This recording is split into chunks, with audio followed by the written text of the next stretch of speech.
سلام تقدیم از شما دوستان عزیز، امیدوارم که در هر جا هستین جور صحت سلامت باشین. دوستان عزیز بازم شما را در امروز ویدیو خوش آمدید میگیم. امروز میخوایم که آسان ترین کیک را آماده کنیم که هر کس میتونه آماده کنه بدون همزن یا بدون میکسر برقی، همراه میکسر دستی میتونه بهترین کیک و ساده ترین و راحت ترین کیک را آماده کنه. خواستیم که ویدیو را با شما شریک بسازیم، بریم آماده کنیم و ببینیم چه رقم کیک. اول 4 دانه تخم مرغ را داخل کاسه اضافه کنم.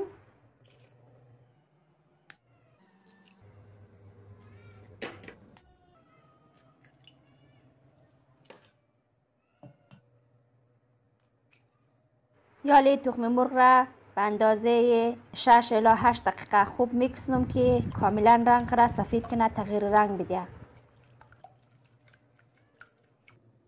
به می اندازه که رنگش تغییر کرد سفید شد، یالی 1 گلاس شکر اضافه کنم. دوباره برای 5 الی 6 دقیقه دوباره میکس کنم که سایه میکس شونه.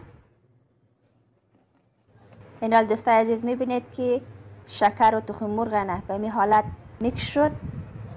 یالی 1 گلاس روغن اضافه کنم، نیم گلاس شیر،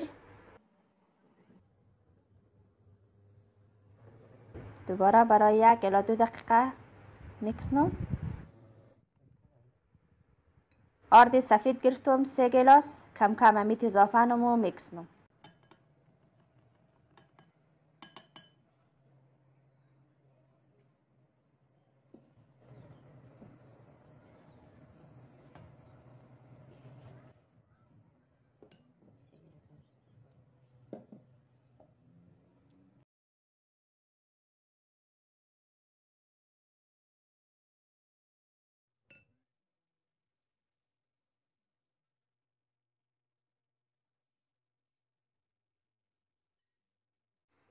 دو قاشق غذاخوری بیکینگ پودر اضافه کنم.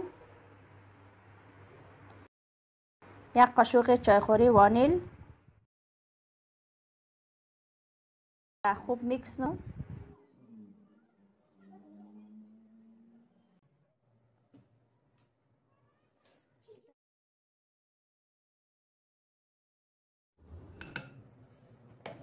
عزیز اینالی موادی که از ما آماده داخل قالب شو کردم. داش را قبلا روشن کردم اشتم به درجه 180 دیگه داخل داش میلم. اینال از داخل داش کشیدم. یالی از داخل قالب میکشم.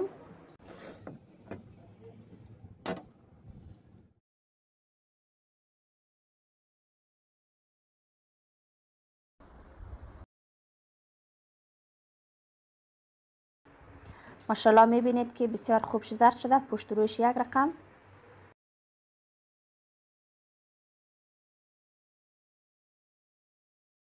دوستای عزیز اینی هم ساده ترین کیکی بود که امروز آماده کردم. دیگه شما هم آماده کنین، بسیار راحته، بسیار آسانه، بسیار یک مزه خوب داره.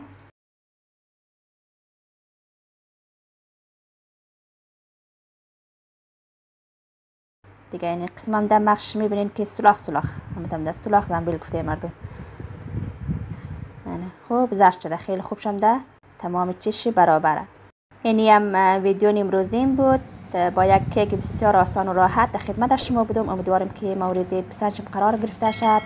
از حمایت خواهرتان فراموش نکنین. تا ویدیو بعد وقت خوش، خدا نگهدار.